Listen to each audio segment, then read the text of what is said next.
मुंबई करों के लिए बड़ी खबर है। आने वाले वर्षों में लोकल ट्रेनों की संख्या में बड़ा इजाफा करने की सरकार ने तैयारी कर ली है। खास तौर पर एसी लोकल ट्रेनों के नेटवर्क को तेजी से बढ़ाने का लक्ष्य रखा गया है, ताकि सफर करने वाले लाखों यात्रियों को भीड़-भाड़ और गर्मी से पूरी तरह से राहत मिल सके।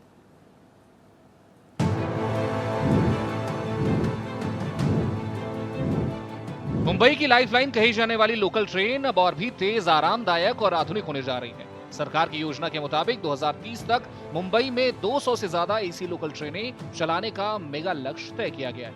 इसके लिए देश में ही नहीं, एसी लोकल ट्रेन का निर्माण अलग अलग रेलवे कोच फैक्ट्रियों में तेजी से किया जा रहा है। यानी आने वाले वर्षों में मुंबई की इस ऐतिहासिक लोकल का पूरा चेहरा बदलने की तैयारी है।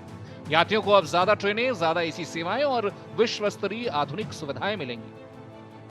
केंद्रीय मंत्री अश्विनी वैष्णव जी ने कल ही निर्णय किया कि जो हमारी केंद्र सरकार की आधुनिक रेलवे कोच फैक्ट्रीज है, जहां वंदे भारत ट्रेन बन रही है, वो 3 फैक्ट्रीज में अब तेजी से इन ट्रेन्स का निर्माण होगा, इन कोचेस का निर्माण होगा और इसकी फर्स्ट सीरीज 2027 में आएगी और 2029-30 तक मुंबई की सभी सबअर्बन ट्रेनें ये मेट्रो जैसी सुंदर, साफ सुथरी और एसी होगी।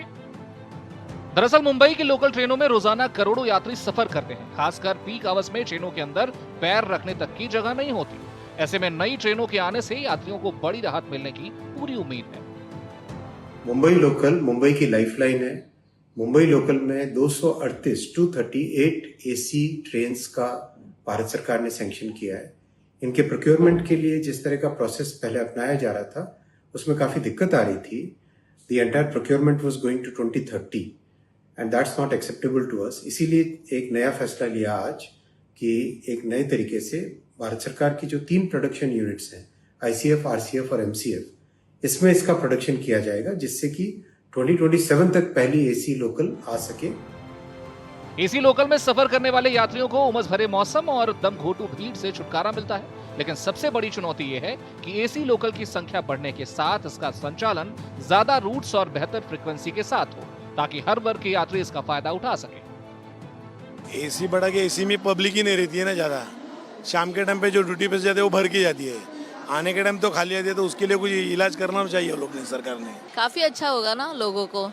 नॉर्मल टिकट हो तो काफी अच्छा है, रेगुलर पब्लिक को तो नहीं चलेगा ना एसी लोकल में। अगर तो, हाँ, लेकिन अगर पैसा कम रहा तो हाँ तो बेटर ही है ना। अब देखना यह होगा कि 2030 तक 200 से ज्यादा एसी लोकल का ये बड़ा लक्ष्य कितनी तेजी से जमीन पर उतरता है। किराए की रियायत और बेहतर प्रबंधन के साथ क्या सचमुच मुंबई की लाइफलाइन उतनी हाईटेक बन पाएगी, जिसकी उम्मीद हर मुंबईकर लगा बैठा है। 2030 तक सरकार का ये लक्ष्य पूरा हो जाता है तो जिस तरीके से दुर्घटनाएं हो रही हैं उस पर भी लगाम लगेगा। अब ऐसे में ये देखना होगा कि 2030 तक क्या 200 से ज़्यादा लोकल ट्रेनें, एसी लोकल ट्रेनें चलाई जाएंगी और क्या सरकार अपने लक्ष्य को पूरा करेगी, जिससे मुंबई करों को राहत मिल पाएगी। कैमरामैन घनश्याम के साथ में आंचल तिवारी, भारत एक्सप्रेस।